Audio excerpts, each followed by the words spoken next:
Headlines presented by Parul University, Vadodara, Gujarat.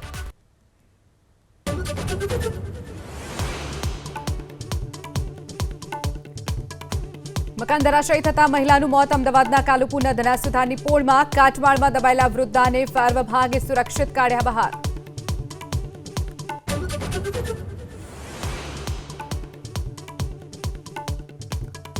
વરસાદના કારણે પાણી ભરાતા મહેસાણા જિલ્લાના 3 રેલવે અંડરપાસ બંધ. બહુચરાજીથી સંખલપુર, ઊંઝાથી પ્રવેશ દ્વાર પાસે અને કડીથી થોળ જવાના રસ્તે અંડરપાસમાં વાહન વ્યવહાર ખોરવાયો.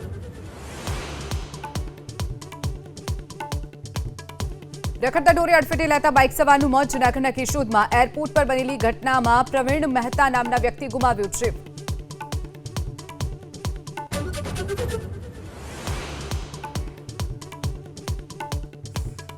નશાના કાળા કારોબારનો પર્દાફાશ. વડોદરામાં તાંદલજામાં 15 લાખના હાઇબ્રિડ ગાંજા સાથે અબ્દુલ પટેલ અને ધ્રુવ ચૌધરીની કરી ધરપકડ. 2 વોન્ટેડ જાહેર.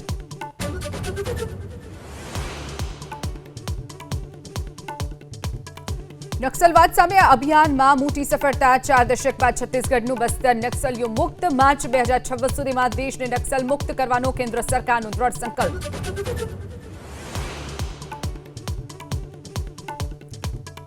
અસમના ગુવાહાટીમાં મુશળધાર વરસાદથી જળબંબાકાર. રૂકમણી ગામ સહિતના વિસ્તારોમાં રસ્તાઓ પાણીમાં ગરકાવ. હજુ 2 દિવસ ભારે વરસાદની આગાહી.